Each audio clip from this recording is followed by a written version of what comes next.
श्री शिवाय नमस्तुभ्यम। दोस्तों, आप सभी लोग जानते हैं कि 6 जून 2024 को है वट सावित्री अमावस्या। दोस्तों, ये वट सावित्री अमावस्या साल में सिर्फ एक बार आती है और इस मौके को आप लोगों को अपने हाथ से बिल्कुल भी नहीं जाने देना चाहिए और इस दिन एक दीपक वाला उपाय ज़रूर करना चाहिए। दोस्तों, हम आपको बता दें कि अमावस्या तो हर महीने आती है, बट वट सावित्री अमावस्या साल में सिर्फ एक बार आती है और ये दिन माताओं बहनों के लिए बहुत ही ज़्यादा विशेष और बड़ा होता है। इसीलिए माताओं बहनों को विशेष रूप से इस दिन एक दीपक वाला उपाय ज़रूर करना चाहिए। अब आप लोग नाम में ही समझ रहे होंगे कि इस दिन वट वृक्ष की पूजन की जाती है और माताएं बहनें इसका व्रत भी रखती हैं अपने सुहाग की लंबी आयु के लिए। पर इसी के साथ में दोस्तों, जब आप लोग इसके साथ में एक दीपक वाला उपाय भी कर लेते हो इस वट सावित्री अमावस्या के दिन, तो भाई आपके जीवन में आ रही सारी दुख और परेशानियां दूर हो जाती हैं, आपकी मनोकामना भी पूर्ण हो जाती हैं। कई बार हमारे घर में ऐसा होता है कि भाई बहुत ज़्यादा लड़ाई झगड़ा होता है, बहुत एक मन मुटाव सा होने लगता है, हमारा मन परेशान सा रहता है, हमें डर या भय लगने लगता है। तो इस तरह की अगर आपके जीवन में समस्याएं आ रही हैं तो भाई आप लोगों को ये वाला उपाय ज़रूर करना चाहिए। उसके बाद में दोस्तों, अगर आपके घर में धन से जुड़ी हुई समस्याएं आ रही हैं या चल रही हैं तो भाई आप लोगों को ये वाला उपाय ज़रूर करना चाहिए। कहने का मतलब सीधे सा है कि इस वट सावित्री अमावस्या के दिन आप लोगों का यह एक दीपक वाला उपाय आपकी सारी प्रकार की दुख और परेशानियों को दूर करेगा, आपकी मनोकामना को भी पूर्ण ज़रूर करेगा। अब दोस्तों, इस एक दीपक वाले उपाय को आपको इस वट सावित्री अमावस्या के दिन कैसे करना है, किसको करना है, किस समय करना है, कहाँ पर करना है, ये सारी जानकारी हम आपको इस वीडियो में देंगे। ये उपाय दोस्तों आप लोगों को बहुत ही जल्दी और इसका बहुत बड़ा फल यहाँ पर आपको देखने के लिए मिल सकता है, क्योंकि आप इस उपाय को एक बड़ी अमावस्या जो कि वट सावित्री अमावस्या है इस दिन कर रहे हैं। तो चलिए दोस्तों, जानते हैं कि इस एक दीपक वाले उपाय को इस वट सावित्री व्रत के दिन आप लोगों को जो है किसको करना है। तो देखो, विशेष रूप से अगर हम इस उपाय की बात करें तो घर की जो बड़ी माताएं बहनें होती हैं, उन माताओं बहनों में से किसी भी एक माता बहन को इस वाले उपाय को करना चाहिए। विशेष रूप से आपकी पूरी कोशिश यही होनी चाहिए कि घर की बड़ी माताओं बहनों में से कोई एक माता बहन इस एक दीपक वाले उपाय को करे। पर अगर किसी कारणवश घर में माताएं बहनें उपस्थित ना हो या वह ये वाला उपाय ना कर पा रही हो, तो फिर उस जगह पर घर का कोई बड़ा व्यक्ति भी इस एक दीपक वाले उपाय को कर सकता है। ठीक है।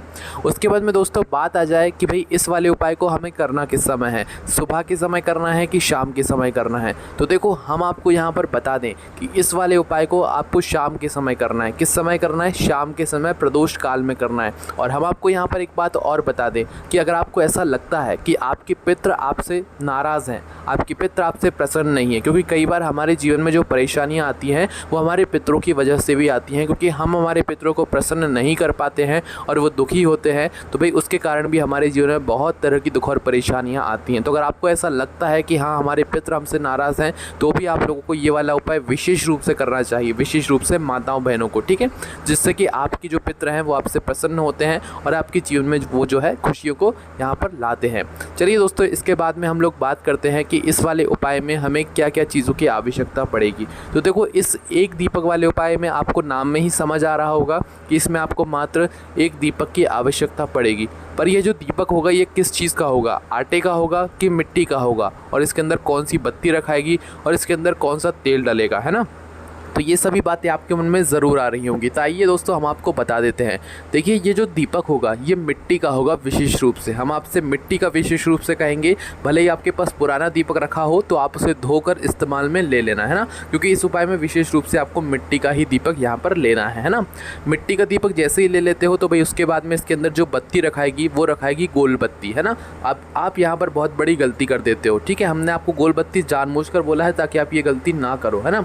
आप लोगों ने ये बात ज़रूर सुनी है कि हमेशा देवताओं के लिए हम गोल बत्ती का प्रयोग करते हैं, पर दोस्तों जब बात आ जाए पितरों की, तो पितरों के लिए कभी गोल बत्ती नहीं लगती है, उनके लिए हमेशा लंबी बत्ती लगती है। ध्यान रखना इस बात का कि इस दीपक के अंदर आपको गोल बत्ती नहीं लगानी है, इस दीपक के अंदर आपको लंबी बत्ती लगानी है। अगर गोल बत्ती लगाकर आप इस उपाय को कर रहे हो तो आपका उपाय कभी काम ही नहीं करेगा। ठीक है, तो इसीलिए इस दीपक के अंदर आप लोग लंबी बत्ती रखना। जो लंबी बत्ती आप अपने हाथों से बनाओ, अपने घर में जो रुई उपस्थित हो उससे बनाओ, है ना। अपने अपने हाथों से बनाकर इस लंबी बत्ती को उस दीपक के अंदर रख देना। उसके अंदर इसके अंदर आप क्या इसके दीपक के अंदर क्या चीज़ आप लोग डालोगे, तो देखो इसके अंदर आप लोग डालोगे शुद्ध देसी गाय का घी, है ना। शुद्ध देसी गाय का घी ही डालना। अब शुद्ध देसी गाय का घी बोलने से मतलब ये होता है कि ये घी जो होता है ये बाज़ार का नहीं होना चाहिए, मिलावटी नहीं होना चाहिए, है ना। ये घी आपका बिल्कुल शुद्ध होना चाहिए जो भगवान के कार्यों में यहाँ पर प्रयोग होता है, ठीक है। ये घी आपको थोड़ा ढूंढने से मिलेगा, थोड़ा महंगा भी मिलेगा, बट इसी घी के उपाय में प्रयोग करने से आपको जो है उपाय का फल मिलता है, ठीक है। और भगवानों के लिए थोड़ा घी अलग से रखा करो जो है ये पूजन वाला, जो कि शुद्ध देसी गाय का घी हो, है ना। तो इस बात का आप लोगों को ध्यान रखना है। इस तरीके से आप लोगों को अपना ये जो दीपक है ये तैयार करना है ना। उसके बाद में दोस्तों अब हम जानते हैं कि इस उपाय को आखिर आपको करना कैसे है और इस उपाय को करने की विधि क्या है ना। तो देखो वट सावित्री व्रत का जो दिन है वो 6 जून का है। तो 6 जून को आप लोगों को शाम के समय प्रदोष काल में ये वाला उपाय करना है। कितने बजे से लेकर कितने बजे के बीच में करना है, तो देखो वैसे शाम का समय 6 बजे के बाद से शुरू हो जाता है, पर अभी जो दिन है वो बहुत लेट डूबता है। तो भाई आप इस उपाय को 6:30 बजे के बाद कभी भी कर सकते हो। 6:30 बजे के बाद से लेकर रात 8 बजे के बीच में कभी भी आप लोग इस वाले उपाय को कर सकते हो, ठीक है। इससे लेट मत करना, थोड़ा बहुत लेट हो भी जाए तो भी भाई आप उपाय ज़रूर कर लेना, क्योंकि ये मौके बार बार नहीं आते हैं ना। और इस बीच में आप लोग अपना उपाय को कर सकते हो। तो दोस्तों यहाँ पर आप लोगों को शाम के समय स्नान करने की ज़रूरत नहीं है। हाँ, अगर आपका मन करता है, वैसे भी गर्मी के दिन चल रहे हैं, तो भाई आप लोग स्नान करें तो और अच्छी बात है, वरना हाथ मुँह धोकर भी अपना ये वाला उपाय कर सकते हैं, है ना। पर स्नान करोगे तो ज़्यादा बेहतर रहेगा। स्नान करके या हाथ मुँह धोकर आप अपने उपाय को करने की तैयारी शुरू करना, मतलब अपना वह एक दीपक तैयार करना। देखो इसमें सबसे जो विशेष है वो दीपक ही है, इसलिए दीपक को सही तरीके से तैयार करना जैसे हमने आपको बताया है। दीपक जैसे ही आपका तैयार हो जाता है तो भाई आपको इस दीपक को अपने घर से जलाकर बिल्कुल भी नहीं लेकर जाना है। इस दीपक को आपको वहाँ पर जाकर जलाना है जहाँ पर हम इस दीपक को रखने वाले हैं, ठीक है। अपने साथ में अपनी माचिस लेकर जाना, माचिस को भूलकर मत जाना। किसी और से माचिस लोगे तो भाई आपके उपाय का फल उस व्यक्ति को भी मिल जाएगा, इसलिए इस बात का विशेष रूप से आप लोग ध्यान रखना, ठीक है। तो अपने घर से आप लोगों को जो है इस दीपक को तैयार कर लेना है। और दीपक को तैयार करके आखिर हमें इस दीपक को रखना कहाँ पर है, तो देखो इस दीपक को रखने की कई जगहें हैं आपके घर के पास में, या आपको जो सही लगे कि हाँ हम इस जगह पर आसानी से जाकर इस दीपक को रख सकते हैं, इस वाले उपाय को कर सकते हैं, आप उस जगह पर जाकर इस दीपक को रखना। सबसे पहले हम वो जगहें आपको बताएंगे जो जगहें ज़्यादा ज़रूरी हैं, जिन जगहों पर आपको जाना चाहिए, और बाद में हम आपको वो जगह बताएंगे। अगर आपको पहली जगह ना मिले तो आप दूसरी जगह पर जा सकते हो, दूसरी ना मिले तो तीसरी जगह पर जा सकते हो, ठीक है। पर जाना किसी एक ही जगह पर है, ये एक ही दीपक तैयार होगा और एक ही जगह पर यहाँ पर हमें रखना है ना। उसी के साथ में दोस्तों आपको यहाँ पर एक चीज़ का और ध्यान रखना है कि ये दीपक दक्षिण दिशा में रखाएगा, इसलिए आप लोग अपने साथ में कुछ ऐसी चीज़ ज़रूर लेकर जाना जिससे कि आप लोग दक्षिण दिशा का पता कर सको, है ना। तो सबसे पहली चीज़ दोस्तों हम आपको बता दें कि अगर आपके घर के आसपास कोई भी नदी है, पवित्र नदी है, बहती हुई पवित्र नदी है जिसमें जल भरा हुआ हो, तो भाई आपको उस पवित्र नदी के घाट पर जाना है ना। इस बात का ध्यान रखना है, इस दीपक को आपको जल के अंदर प्रवाहित नहीं करना है, मात्र पवित्र नदी के जल पर जाना है, जहाँ पर जल भरा हुआ हो वहाँ पर जाना है, ठीक है। और वहाँ पर जाकर क्या करना है, वहाँ के घाट पर आप लोगों को ये वाला उपाय करना है। अब अगर किसी के घर के आसपास पवित्र नदी ना हो, बहते हुए जल ना हो, या जल हो ही ना, तो भाई वो अपने घर के आसपास जो भी तालाब हो या सरोवर हो, है ना, तालाब आप लोग जानते हो ना जिसके अंदर पानी भरा हुआ होता है, तो उस तालाब के पास में जाकर भी ये वाला उपाय कर सकते हो, सरोवर के पास में भी ये वाला जाकर उपाय आप लोग कर सकते हो, ठीक है। पर जल के अंदर इस दीपक को नहीं आपको प्रवाहित करना है, आपको वहाँ पर घाट पर जाकर ये वाला उपाय करना है।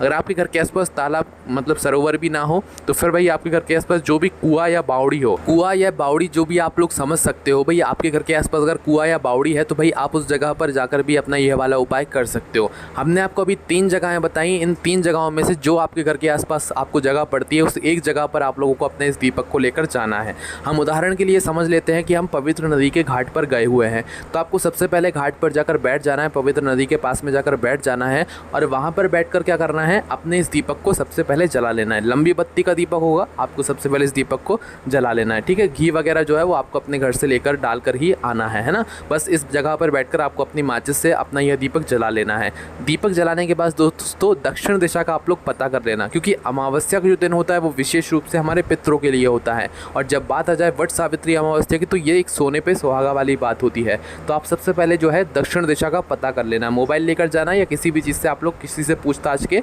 दक्षिण दिशा का आप लोग पता कर लेना। बहुत ज़रूरी चीज़ है दक्षिण दिशा का पता करना, है ना।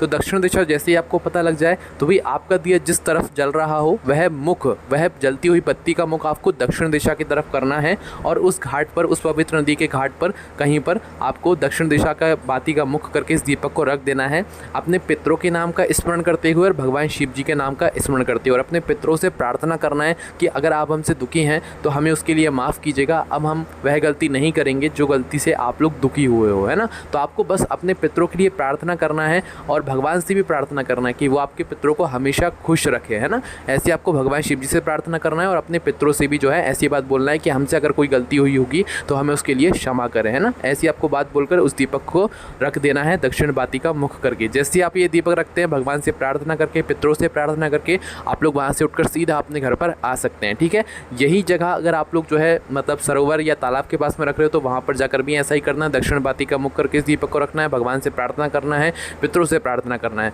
कुएं की बात करें, बावड़ी की बात करें तो भाई कुआं बावड़ी के पास में भी एक अच्छी सी जगह होती है, या कुआं बावड़ी पर एक अच्छी सी जगह हो भाई, वहाँ पर आपको इस दीपक को रखना है, दक्षिण बाती का मुख करना है और भगवान से और पितरों से प्रार्थना करके आपको वहाँ से उपाय करके आ जाना है, ठीक है। उसके बाद में दोस्तों, अब जिनके घर के आसपास में ये तीनों ही जगह ना हो तो भाई हम आपको उनके लिए जो है 3 वृक्ष और बता रहे हैं, वह इन 3 वृक्षों के नीचे जाकर भी ये वाला उपाय कर सकते हैं।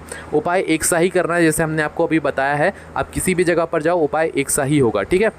अगर आप इन 3 जगह पर नहीं जा पा रहे हो तो भाई आप किसी बेलपत्री के पेड़ के नीचे जा सकते हो, जो कि बड़ा बेलपत्री का पेड़ हो। उस बेलपत्री के पेड़ के नीचे जाकर भी आप लोग अपना यह वाला एक दीपक वाला उपाय कर सकते हो। बेलपत्री का ना हो तो पीपल के पेड़ के नीचे भी आप लोग अपना ये एक दीपक वाला उपाय कर सकते हो, ठीक है। इसके अलावा दोस्तों, शमी का पेड़ अगर आपके घर के आसपास है तो भाई उसके नीचे भी जाकर आप लोग अपना यह वाला उपाय करते हो। जो भी पवित्र पेड़ हैं भगवान शिव जी से जुड़े हुए हैं, उन पेड़ों के नीचे आप लोग जाकर अपना एक दीपक वाला उपाय कर सकते हो। उस जगह पर जब आपके घर के आसपास ना तो नदी है, ना बावड़ी है, ना तालाब है, ना सरोवर है, ना कुआं है ना, उस जगह पर आप लोग इन 3 वृक्षों के नीचे जाकर भी उपाय कर सकते हो। अब भाई कई सारी माताएं बहनें ऐसी भी होती हैं जो कि अपने घर से बाहर ही नहीं निकल सकती हैं ना, उन्हें डर लगता है भाई, वो ज़्यादा दूर नहीं जाती है, तो भाई उनके लिए आखिरी में बस एक ही रास्ता बचता है कि वो अपने घर में ही ये वाला उपाय कर रहे हैं। उनके घर में एक रसोई घर होता है, रसोई घर में एक पीने के पानी वाला स्थान होता है जहाँ पर उनके पितरों का स्थान होता है, ठीक है। तो आपको क्या करना है, अपने ही घर के रसोई घर में जहाँ पर आपका पीने का पानी वाला स्थान है, उस स्थान पर आकर आपको अपना वह दीपक जलाना है और दक्षिण दिशा देखकर इस दीपक की बत्ती का मुख दक्षिण दिशा की तरफ करके इस दीपक को आपको वहाँ पर रख देना है